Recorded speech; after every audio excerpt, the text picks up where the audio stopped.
The stagecoach lurched violently as another gust of wind slammed into its side, and Beatrice Zimmerman pressed her gloved hands against the frosted window, squinting through the white chaos that had transformed the Texas landscape into an unrecognizable wasteland of ice and snow. She had traveled from Boston with carefully written directions to her cousin's ranch outside Houston, but somewhere in the howling madness of this freak blizzard, the driver had lost his way, and now they were crawling through territory that looked nothing like the sunny prairies she had been promised in letters home. "Madam, I cannot see more than 10 feet ahead," the driver shouted down through the small hatch above her head, his voice barely audible over the screaming wind. "There is a light up yonder. We must stop or risk the horses freezing to death." Beatrice pulled her wool coat tighter around her shoulders, her teeth chattering despite the heated bricks at her feet that had long since gone cold.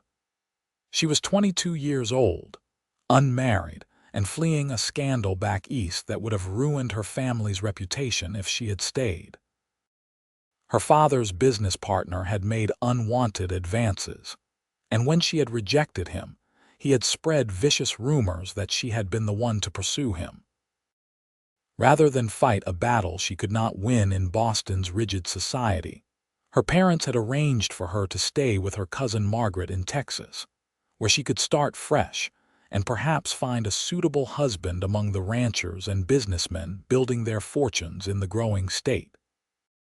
The stagecoach rolled to a stop, and she heard the driver jump down, his boots crunching in snow that had no business falling in Texas in March of 1884. The door swung open and icy wind rushed in, stealing her breath. "Come on, miss, quickly now." She gathered her carpetbag and stepped down into snow that came up to her ankles, her thin Boston boots wholly inadequate for these conditions. The driver gripped her elbow and half dragged her toward a wooden structure that materialized out of the white curtain before them. It was a ranch house, modest but solid, with golden lamplight glowing in the windows like a promise of warmth and safety. The driver pounded on the door with his fist, and after a moment that felt like an eternity, it swung open to reveal a man who looked like he had been carved from the wild Texas landscape itself. He was tall, well over 6 feet, with broad shoulders that filled the doorway and dark hair that curled slightly at his collar. His eyes were a startling blue-green, the color of the ocean Beatrice had crossed once as a child, and they took in the scene before him with sharp intelligence. "Need shelter," the driver said through chattering teeth. "Got lost in this devil storm. Lady passenger." The man's gaze shifted to Beatrice, and something flickered in those remarkable eyes before he stepped back and gestured them inside. "Get in here before you both freeze solid." The warmth hit her like a physical force, and Beatrice stumbled into the room, her legs weak with cold and relief. The interior was surprisingly well kept for a bachelor's quarters, with polished wood floors, a stone fireplace crackling with a robust fire, and furniture that looked handmade but expertly crafted. Shelves lined one wall, filled with books that surprised her. She had not expected to find a library in a remote Texas ranch house. "Name is Wesley Barrett," the man said, closing the door firmly against the storm. "This is my ranch, the Double B, about 15 miles north of Madisonville. You are a fair distance from anywhere you probably meant to be." "Beatrice Zimmerman," she managed through still chattering teeth. "I was meant to go to my cousin's ranch near Houston, Margaret and Thomas Whitfield." Wesley moved to a cupboard and pulled out 2 thick blankets, handing one to the driver and bringing the other to Beatrice. His hands were large and calloused, the hands of a man who worked his own land, but his touch was gentle as he draped the blanket around her shoulders. "Houston is a good 70 miles south of here. This storm must have turned you around completely." The driver was already settling by the fire, his eyes drooping with exhaustion. "Cannot go another mile tonight, sir. The horses are spent and I cannot see the road. If you will have us, we will pay for the trouble." "Keep your money," Wesley said, moving toward the kitchen area. "I will put coffee on. Miss Zimmerman, there is a bedroom through that door where you can warm up properly. I will sleep out here with your driver." Beatrice wanted to protest, to insist she could not possibly take his bed, but her body was screaming for warmth and rest. She nodded gratefully and made her way to the indicated door, her carpetbag clutched in her numb fingers. The bedroom was as neat as the main room, with a large bed covered in quilts that looked like they had been made by loving hands. A painting of wild horses hung on one wall, and a small bookshelf stood in the corner. She set her bag down and began the painful process of removing her wet clothes, her fingers fumbling with buttons and laces. Finally, down to her chemise and petticoat, she crawled under the quilts and felt her body begin to thaw. Sleep claimed her quickly, but it was restless, filled with dreams of ice and wind and a pair of blue-green eyes that seemed to see straight through her carefully constructed walls. When she woke, pale sunlight was streaming through the window, and the world outside had gone eerily silent. Beatrice sat up, momentarily disoriented, before the events of the previous night came rushing back. She could hear voices in the main room, low and male, and the smell of bacon frying made her stomach growl with sudden hunger. Her dress had dried overnight, though it was wrinkled beyond repair. She put it on anyway, did her best to arrange her dark blonde hair into something presentable, and emerged from the bedroom to find Wesley and the driver sitting at a rough-hewn table, plates of food before them. "Miss Zimmerman," Wesley said, standing immediately. "Please sit. I hope you slept well." "Better than I had any right to expect," she admitted, taking the chair he pulled out for her. "Thank you for your hospitality, Mr. Barrett. You may have saved our lives." "Wesley, please," he said, serving her a plate piled high with bacon, eggs, and biscuits that looked like they had been made by someone who actually knew their way around a kitchen. "And I suspect you would have found shelter somewhere, but I am glad the storm brought you here." Their eyes met across the table, and Beatrice felt something shift in her chest, a flutter of feelings she had no business entertaining. She was engaged, or nearly so. Her cousin had written that there was a banker in Houston, recently widowed and looking for a respectable wife, who would be a perfect match for her.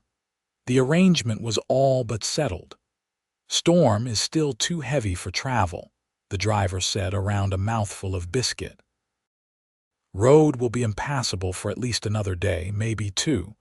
Never seen weather like this in Texas, not in all my years." Wesley nodded slowly. "The horses need rest regardless. Miss Zimmerman, it seems you will be my guest a while longer." "I do not wish to impose," Beatrice said quickly, though part of her thrilled at the prospect of more time in this unexpected sanctuary. "Surely there is something I can do to help. I am not accustomed to idleness." "Can you raid?" Wesley asked, a hint of amusement in his voice. "Of course I can raid. I attended finishing school in Boston. Then perhaps you could read to me while I work on mending some tack this afternoon. I have been struggling through a novel for weeks, but my eyes get tired of the small print after a long day. If you would not mind lending your voice, it would be payment enough for room and board." It was such an unexpected request that Beatrice found herself agreeing before she could think better of it. After breakfast, the driver went to tend to the horses in the barn, and Wesley led her to a comfortable chair near the fire while he settled at the table with pieces of leather harness and various tools. "What are you raiding?" she asked, examining the bookshelf. "The red one there, second shelf." "It is a collection of Whitman's poetry. Not everyone's taste, I know, but I find it speaks to something true about this country." Beatrice pulled the volume down, surprised again. She had expected dime novels or agricultural journals, not poetry, and certainly not Whitman, who was considered rather scandalous in certain Boston circles. She settled into the chair and opened the book, finding his place marked with a slip of paper. "I celebrate myself and sing myself," she began, her clear voice filling the warm room. As she read, she found herself stealing glances at Wesley, watching the sure movements of his hands as he worked the leather, the concentration on his handsome face, the way a lock of dark hair fell across his forehead. He caught her looking once and smiled, and Beatrice felt her cheeks heat as she quickly returned her attention to the page. They spent the afternoon that way, falling into an easy rhythm that felt oddly natural. When she finished one poem, Wesley would ask her thoughts on it, and they would discuss the meaning and merit before she moved on to the next. He had opinions that surprised her with their depth and insight, and she found herself forgetting that he was a cowboy, and she was a Boston-bred lady who should have been halfway to Houston by now. "You have an impressive library for a rancher," she said during a break while Wesley made more coffee. "My mother was a schoolteacher before she married my father," he explained, pouring her a cup. "She insisted that learning did not stop just because we lived on a ranch. She taught me to read before I was 5, and after she died, I kept up the habit. Books are good company when you live alone." "You have always lived alone." Wesley was quiet for a moment, his eyes distant. "My parents died of fever when I was 19. My sister married and moved to California. I have run the ranch by myself for 7 years now. It is a good life, peaceful, but yes, sometimes lonely." Beatrice felt a pang of sympathy for this man who seemed so self-sufficient yet admitted to loneliness. "I am sorry for your loss. I cannot imagine managing all of this alone." "You do what needs doing," he said simply. "The cattle do not care if you are sad. The fences still need mending. The work is actually a blessing. It keeps the mind occupied." That evening, Wesley cooked a stew that was surprisingly good, and the three of them ate while the wind continued to howl outside. The driver announced he would turn in early, exhausted from the previous day's ordeal, leaving Beatrice and Wesley alone by the fire. "Tell me about Boston," Wesley said, settling into the chair across from her. "What made you leave for Texas?" Beatrice hesitated, not wanting to lie but also not ready to share the whole truth with this man who was still essentially a stranger. "Family thought a change of scenery would do me good. My cousin has been after me to visit for years. The timing finally seemed right." Wesley studied her with those perceptive eyes, and she had the distinct feeling he knew she was not telling the full story. But he did not press. "Texas is certainly different from Boston. Rougher, wider, less civilized in some ways. But there is a freedom here, room to be whoever you choose to be without the weight of old expectations." "That sounds appealing," Beatrice said softly, surprised by how much she meant it.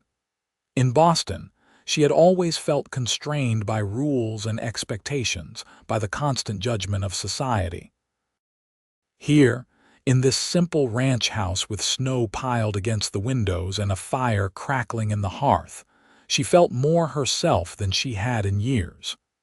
"You are welcome to stay as long as you like," Wesley said, his voice low and warm. "Even after the storm clears. I realize that is forward of me, but I find I enjoy having someone to talk to, someone who understands poetry and does not think me odd for reading it." Beatrice met his gaze and felt that flutter in her chest again, stronger this time. "You are not odd, or if you are, it is a good kind of odd." He smiled, a full genuine smile that transformed his entire face, and Beatrice felt something inside her shift and settle, like a compass finding true north. The next day brought more snow, though the wind had died down enough that Wesley could venture out to check on his cattle, and the driver could tend to the horses properly. Beatrice took the opportunity to explore the house more thoroughly, with Wesley's permission. She found evidence of his mother's influence everywhere. Embroidered pillows, pressed flowers in frames, a wedding photograph showing a stern-faced man, and a woman with kind eyes and a gentle smile. In a trunk in the corner, she discovered quilts in various stages of completion, the needlework exquisite. "Did your mother make all of these?" she asked when Wesley came in from the cold, stamping snow from his boots. "Most of them. The blue one on top I have been trying to finish for her. She started it the week before she died, meant it for my wedding someday. I am not much good at sewing, but I work on it sometimes when I need to feel close to her." Beatrice lifted the quilt carefully, examining the intricate star pattern. "It is beautiful work. Would you mind if I helped? I learned needlework in school, and it would give me something useful to do." Wesley looked genuinely touched. "I would like that very much." So Beatrice spent the afternoon working on the quilt while Wesley repaired a saddle, and they talked. She told him about growing up in Boston, about her love of reading and her frustration with the limited roles available to women in society. He told her about learning to run the ranch, about the harsh lessons of drought and disease, about the satisfaction of building something with your own hands. "Why have you never married?" Beatrice asked, then immediately wished she could take the question back. "I apologize, that was too personal." "No, it is a fair question," Wesley said, setting down his tools. "I came close once. There was a girl in town, daughter of the general store owner. We courted for a year, and I was planning to propose. But she met a lawyer passing through, someone who could offer her a life in the city, nice dresses, and social events. She married him and moved to San Antonio. I realized she had never really wanted this life, the isolation and hard work of a ranch. She had wanted me to want something different. That must have hurt terribly. It did at the time, but now I think it was for the best.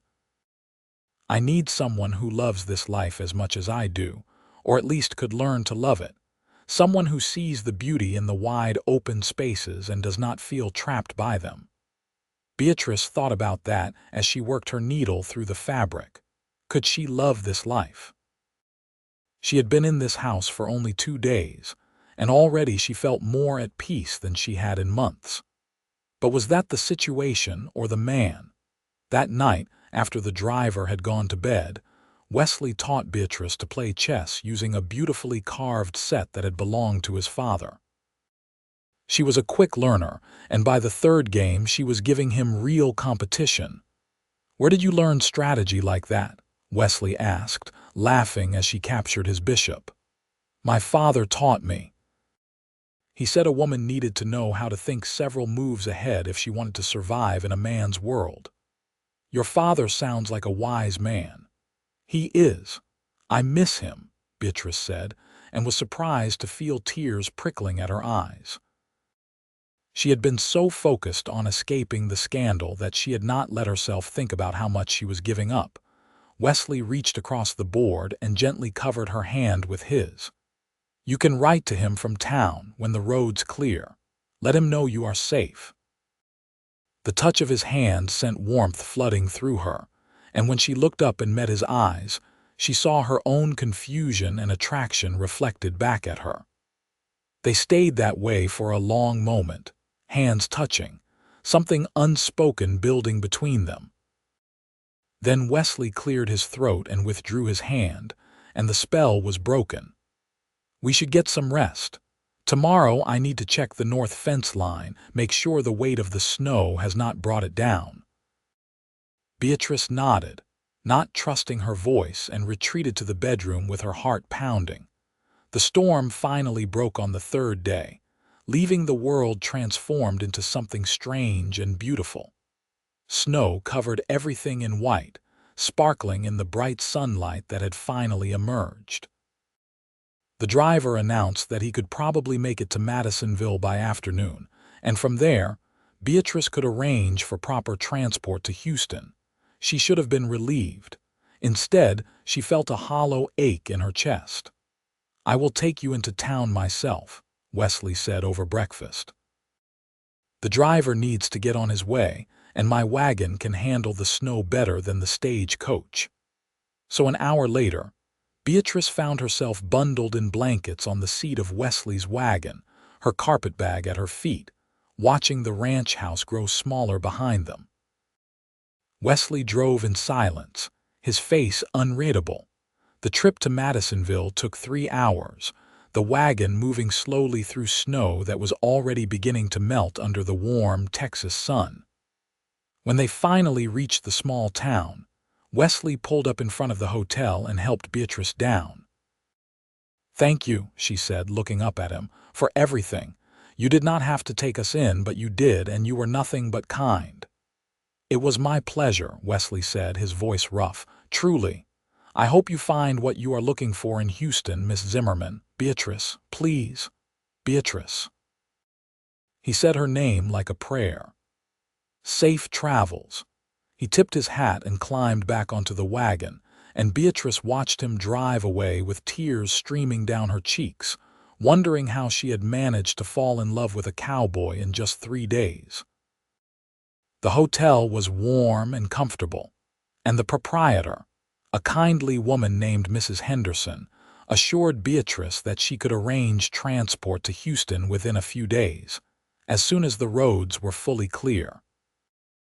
Beatrice sent a telegram to her cousin explaining the delay, then retired to her room to think.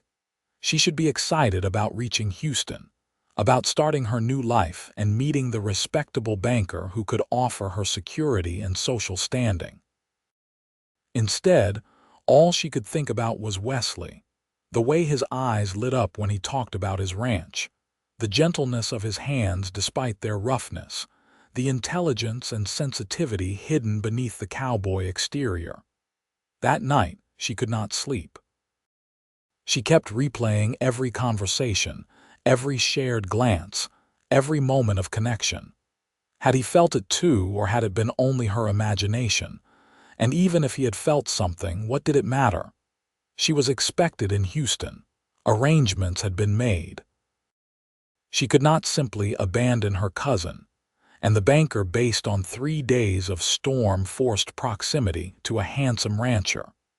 But as she lay in the unfamiliar bed, listening to the sounds of the small town settling for the night, Beatrice realized something important. For the first time in her life, she had a choice. She was no longer in Boston, bound by the expectations of a society that had already judged and condemned her. She was in Texas, where Wesley had said there was room to be whoever you chose to be. The question was, who did she choose to be? The next morning, Beatrice asked Mrs. Henderson about the Double B Ranch. "Oh, Wesley Barrett's place. Fine young man, that one. Keeps to himself mostly, but always ready to help when a neighbor needs it. His parents were good people, died too young. Why do you ask, dear?" "He sheltered me during the storm. I wanted to send a thank you gift, perhaps." Mrs. Henderson smiled knowingly. "I see. Well, his ranch is about 15 miles north, like he probably told you. Not an easy ride, especially with the snow, but the road should be passable in another day or two." Beatrice thanked her and spent the day wandering the small town, thinking. Madisonville was nothing like Boston, with its muddy streets and rough wooden buildings, but there was a warmth here, a sense of community. People nodded greetings to her as she passed, and several women stopped to introduce themselves and welcome her to town. In the general store, she found herself looking at fabric and supplies, imagining what it would be like to make a home in a place like this. The store owner, Mr. Patterson, was happy to talk about ranching in the area, about the challenges and rewards of building a life in Texas. "You thinking of settling here, miss?" he asked as she examined a bolt of blue fabric that matched the color of Wesley's eyes. "I am not sure," Beatrice admitted. I have family expecting me in Houston, but I find myself drawn to this area. Well, we could always use more good people in Madisonville. Town is growing, lots of opportunities for those willing to work hard. You married? No, sir. Pretty young lady like you will not stay single long in these parts, Mr. Patterson said with a wink. Lots of good men around here looking for wives. Wesley Barrett, for instance. Fine man, good ranch, been alone too long if you ask me. Beatrice felt her cheeks heat. Mr. Barrett was kind enough to shelter me during the storm. Was he now? Well, that sounds like Wesley. You could do worse than a man like that, miss. Much worse. Beatrice bought the blue fabric, not sure what she intended to do with it, and returned to the hotel. That evening, she sat down and wrote 2 letters. One was to her cousin in Houston, apologizing but explaining that she had decided to stay in Madisonville for a while longer to explore opportunities in the area. The other was to her parents, a longer letter explaining everything that had happened, both in Boston and during the storm, and telling them that she thought she had found a place where she could be happy, truly happy, if she was brave enough to take it. The next morning, Mrs. Henderson knocked on her door with a telegram. It was from her cousin Margaret, and it was surprisingly understanding. Follow your heart, dear Beatrice. The banker will find someone else. Life is too short for anything less than real love, right when you are settled. Beatrice read the telegram 3 times, tears streaming down her face, feeling like she had been given permission to want what she wanted. But there was still the question of whether Wesley wanted the same thing. He had been kind and hospitable, yes, but that did not necessarily mean he wanted her to come back. She could be completely misreading the situation, seeing romantic potential where there was only simple Christian charity. There was only one way to find out. She asked Mrs. Henderson if there was anyone in town who could take her out to the Double B Ranch that afternoon. The hotel owner's eyes twinkled with barely suppressed delight. My son can drive you out there. He owes Wesley a visit anyway, needs to talk to him about buying a horse. 2 hours later, Beatrice found herself bouncing along the snowy road in a wagon driven by Mrs. Henderson's cheerful son, Tom, who was about 17 and clearly considered himself an expert on everything. Mr. Barrett is a good man, Tom said as they drove. My pa died when I was 10 and Wesley stepped in to help, taught me about horses and ranching, stuff a boy needs to know. Half the kids in town have been helped by him in one way or another. He does not talk about it, but everyone knows. He seems very self-sufficient, Beatrice said, clutching her carpet bag, inside which she had packed the blue fabric and the partially completed quilt she had asked Wesley if she could borrow to work on. He is, but I think he gets lonely out there by himself. Used to come into town more often, but after that business with Sarah leaving him, he keeps more to himself. Shame, really. He deserves someone good. When they finally pulled up to the ranch house, Beatrice's heart was pounding so hard she felt lightheaded. What was she doing? This was crazy. She had known this man for 3 days. But then the door opened, and Wesley stepped out onto the porch, and the look of surprise and then pure joy that crossed his face told her everything she needed to know. Beatrice. He said her name like he could not quite believe she was real. She climbed down from the wagon before she could lose her courage. I brought your quilt back. I wanted to keep working on it, but I thought it should stay here in case you wanted to work on it too. It was a flimsy excuse, and they both knew it. Wesley walked toward her slowly, like she was a wild horse that might spook. I am glad you did. I have been thinking about you since I left you in town. Could not seem to stop. I have been thinking about you too, Beatrice admitted, her voice barely above a whisper. Tom cleared his throat loudly. I will just go look at those horses, shall I? Take my time about it. Neither Beatrice nor Wesley acknowledged him as he drove the wagon toward the barn. They stood in the melting snow, 2 feet apart, looking at each other like the rest of the world had disappeared. "I was supposed to go to Houston," Beatrice said, "to meet a banker to start a respectable new life, I know. But I could not stop thinking about this place, about you, about the way I felt here, like I could finally breathe after months of suffocating." Wesley took a step closer. "What are you saying, Beatrice?" "I am saying that you were right. This is the right address. The storm brought me here, and maybe it was not an accident. Maybe it was exactly where I was meant to be." "You do not know me," Wesley said, but his voice was full of hope rather than protest. 3 days is not enough time to make a decision like this." "Then give me more time," Beatrice said boldly. "Let me stay. Not in your house, that would not be proper, but in town.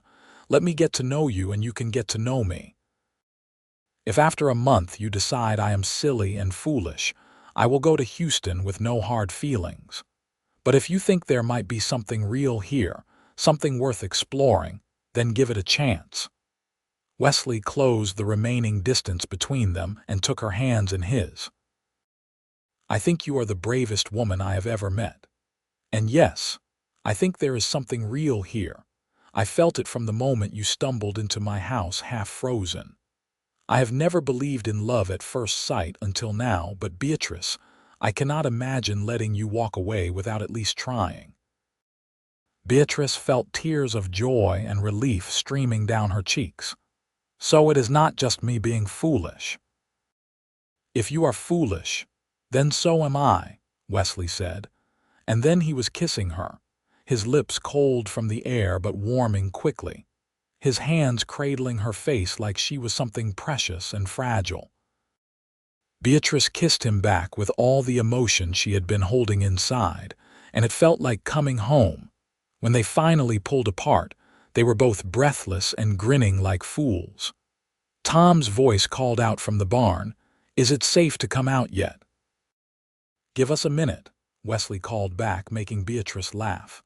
"I should stay in town," she said, trying to be practical even though all she wanted was to stay here in this moment forever. "Court you properly, do things right." "You should," Wesley agreed. "And I will come calling, bring you flowers, take you to church socials. We will give the town gossip something to talk about." "They are already talking," Beatrice said. "Mrs. Henderson could barely contain her excitement when I asked for a ride out here."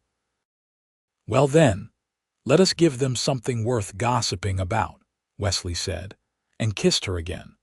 Over the next month, Wesley courted Beatrice with a determined focus that surprised everyone in Madisonville who had only known him as the quiet, solitary rancher. He came to town 3 times a week, bringing wildflowers that were just beginning to bloom after the strange snow, taking her to church on Sundays, introducing her to all his neighbors. They went on long rides through the countryside, with Beatrice borrowing a gentle mare from the livery stable, and Wesley showed her the beauty of his adopted land. The endless sky, the rolling hills, the creeks swollen with snowmelt. Beatrice rented a room at Mrs. Henderson's boarding house and quickly made herself useful in the community. She helped at the small schoolhouse, teaching the older children literature and writing. She joined the church women's group, contributing her fine needlework to their quilts for charity.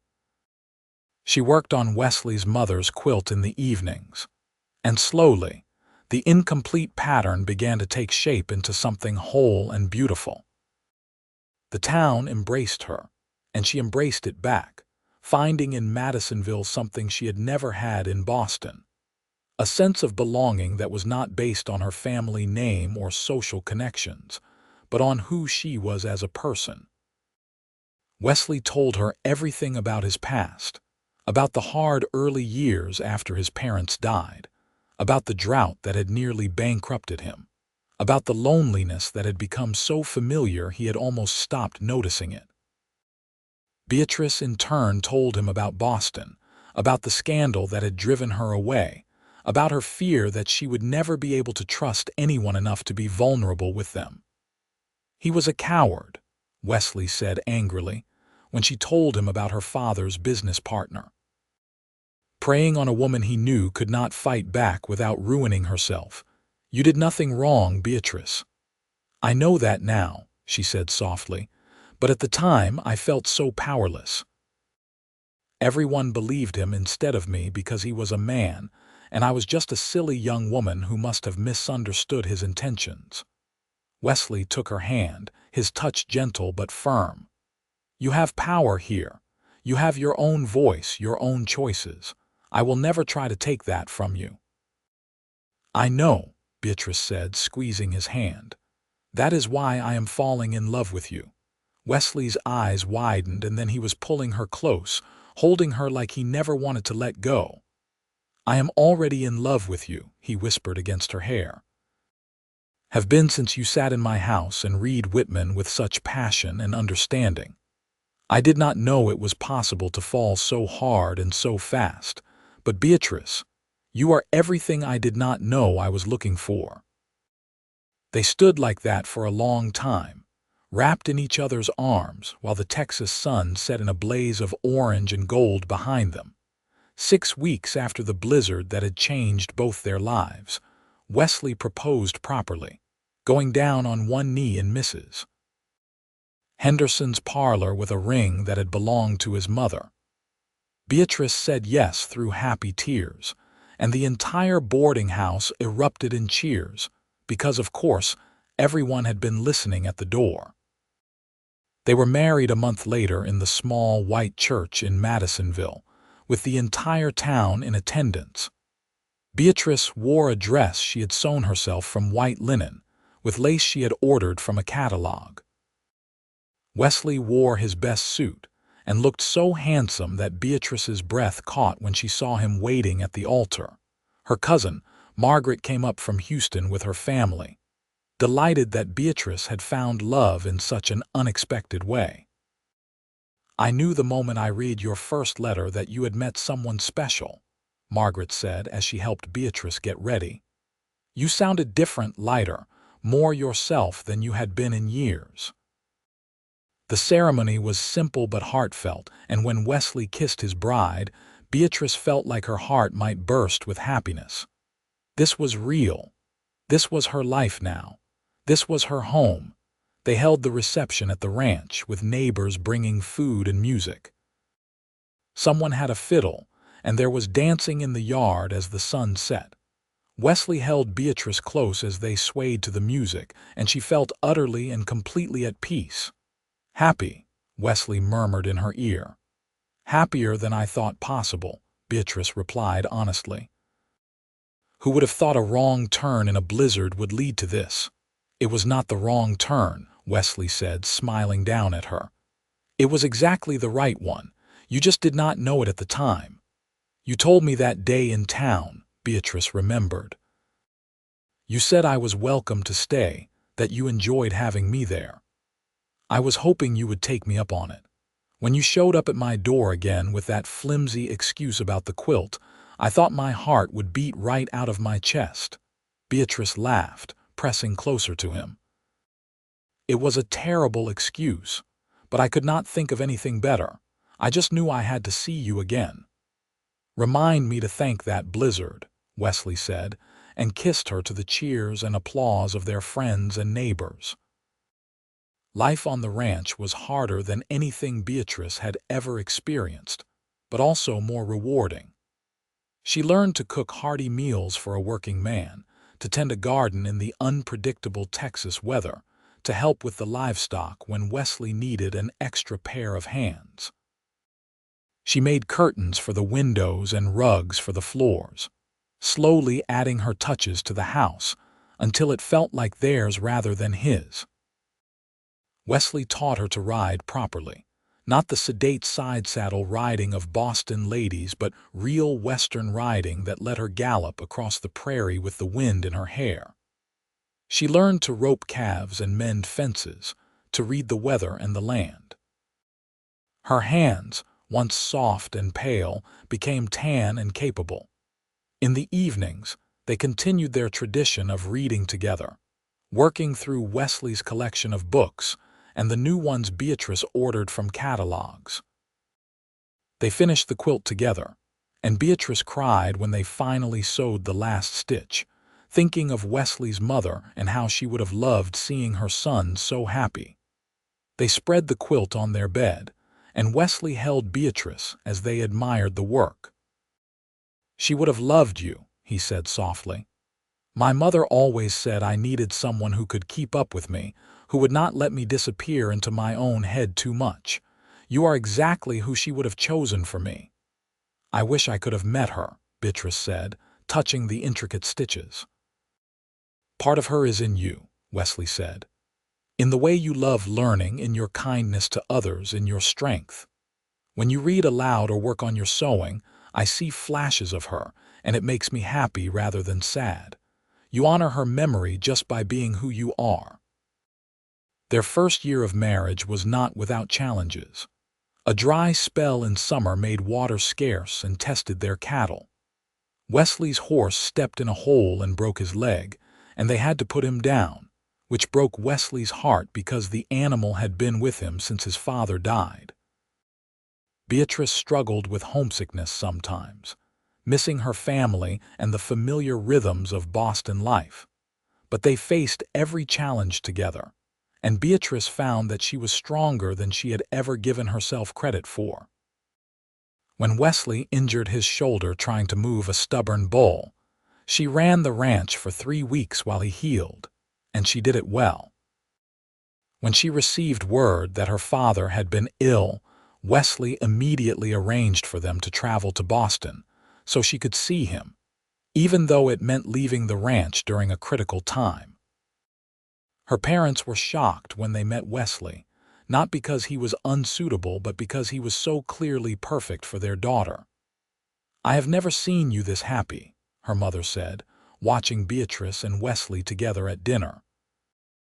"You were always so tense in Boston, like you were trying to fit into a costume that did not quite fit. But now you shine." "Texas agrees with me," Beatrice said, smiling at her husband across the table. "Or rather, my life there agrees with me. I never knew I could be this content." They spent 2 weeks in Boston, long enough for Beatrice to reassure herself that her father was recovering and to show Wesley the places of her childhood. He was politely overwhelmed by the crowds and noise and buildings, and Beatrice found herself seeing her former home through his eyes, constricted, gray, full of artificial rules and barriers. "How did you breathe here?" Wesley asked one evening as they walked through the crowded streets. "I am not sure I did," Beatrice admitted. "Not really. I thought it was normal to feel that constant pressure to always be performing for others.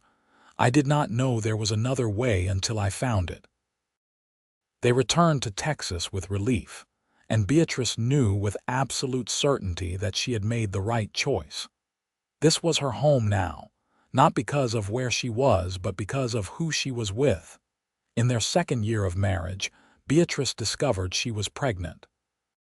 Wesley was overjoyed, building a cradle with his own hands and fussing over her health until she had to gently tell him to back off. The pregnancy was hard, especially in the summer heat, but the community rallied around her. The church women brought food and offered advice. Mrs. Henderson came out to the ranch twice a week to help with household chores.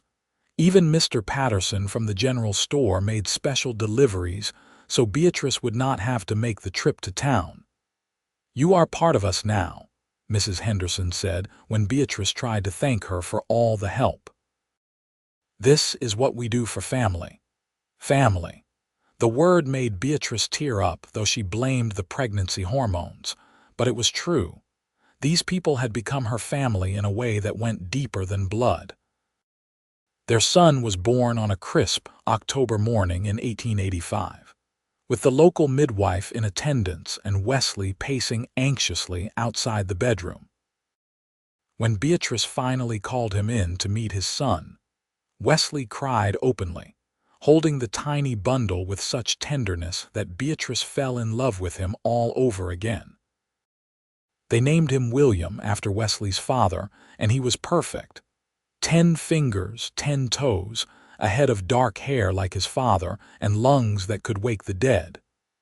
Beatrice had never known it was possible to love someone this much, this fiercely. She would die for this child without hesitation, kill for him without remorse.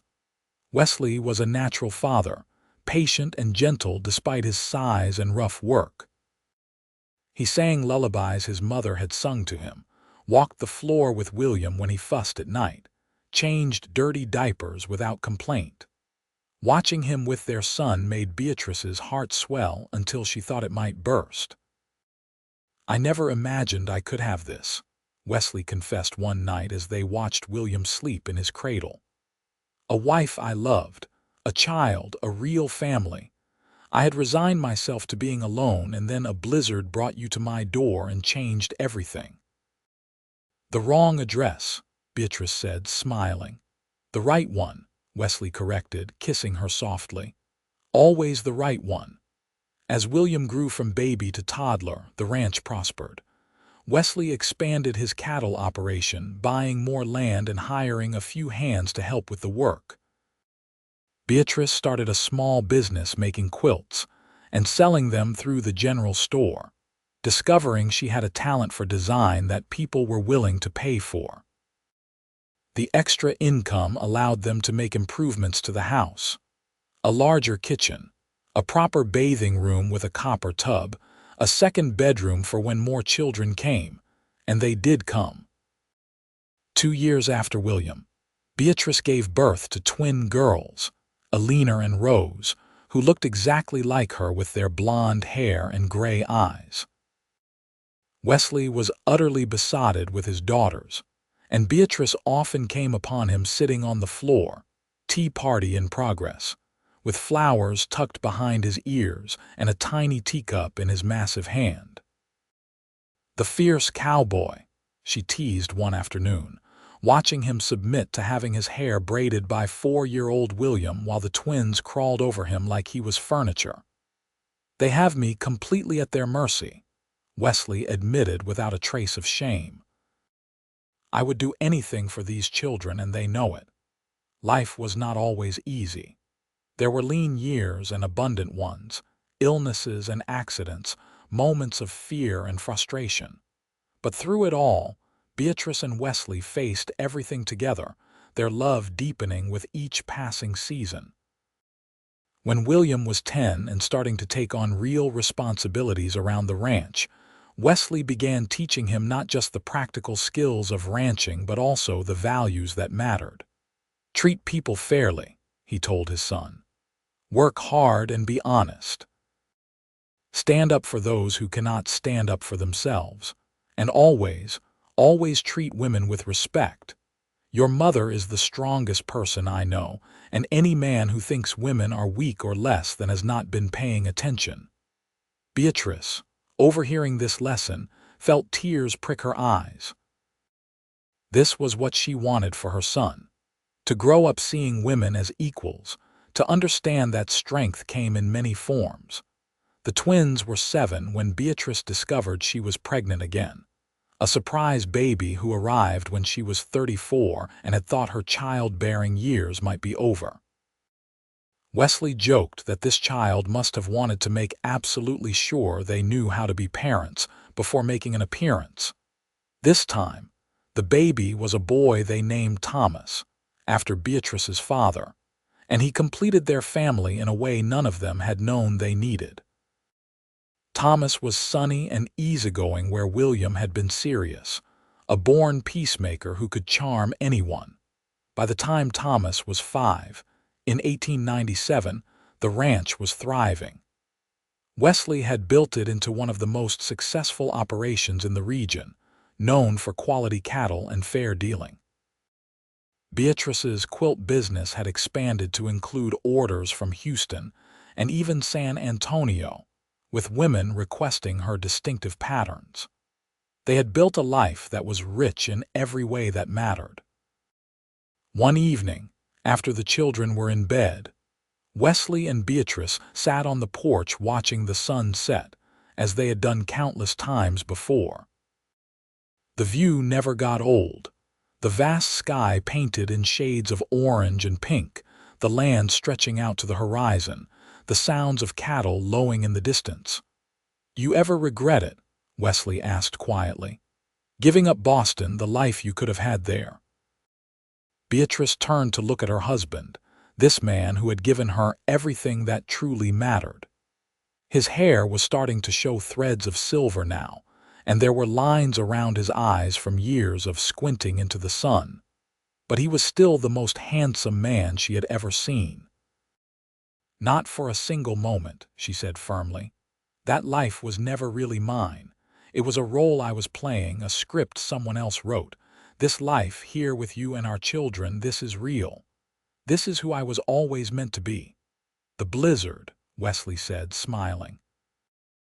"Best wrong turn I ever made," Beatrice agreed, and leaned her head on his shoulder, watching the sun sink below the horizon and feeling utterly, completely at peace. As their children grew into adults and started families of their own, Wesley and Beatrice became the heart of an expanding clan. William married a schoolteacher from town and took over most of the ranch operations, building a house on the property so he and his wife could raise their children close to grandparents. Eleanor married a lawyer and moved to Austin but visited often with her 2 sons. Rose shocked everyone by becoming a doctor, one of the first female physicians in Texas, and opened a practice in Houston where she treated patients regardless of their ability to pay. Thomas followed his grandfather's footsteps into business but stayed in Madisonville, eventually becoming mayor and using his position to help the town grow and prosper. Wesley and Beatrice watched their legacy unfold with pride and satisfaction. They had raised children who were good people, who contributed to their communities, who treated others with respect and kindness. What more could any parent ask? As they entered their 60s, they slowed down some, handing over more of the ranch work to William and his sons, but they never stopped being active. Wesley still rode out to check on the cattle most mornings. Beatrice still made her quilts and taught needlework to her granddaughters. They still read together in the evenings, still played chess by the fire, still talked for hours about everything and nothing. 40 years, Wesley said on their anniversary in 1926, shaking his head in wonder. "Sometimes it feels like yesterday that you stumbled out of that blizzard and into my life." "Stumbled is accurate," Beatrice said, laughing. She was 64 now, her blonde hair gone silver, her face lined with wrinkles that came from decades of laughter and hard work. But her eyes were still bright, her mind still sharp. "I was half frozen and completely lost. But you found your way," Wesley said, taking her hand. His grip was not quite as strong as it once was, arthritis making his fingers stiff, but his touch still made her heart flutter. "Or the storm found it for you." "It brought me to the wrong address," Beatrice said, repeating the old familiar words. "The right one," Wesley corrected, as he always did. "Always the right one."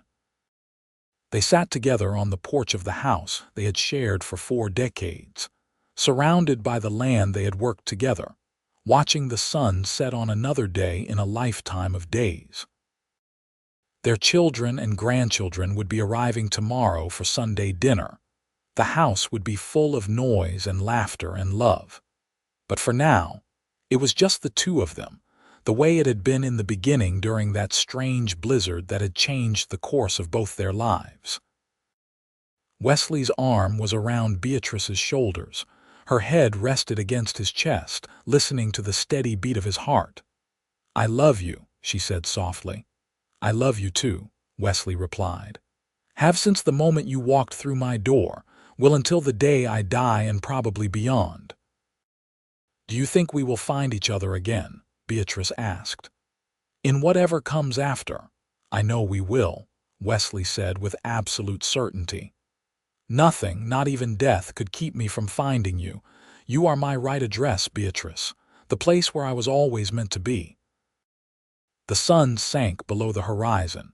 painting the sky in shades of gold and crimson, and Beatrice felt a profound sense of gratitude for the life she had lived.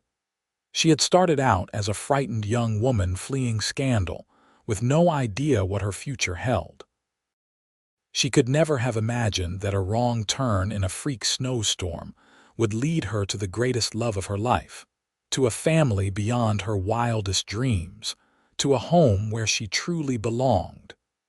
But that was exactly what had happened. The blizzard had brought her to what she thought was the wrong address. Wesley Barrett had looked at her with those blue-green eyes and said it was the right one, and he had been correct. It had been the right one all along.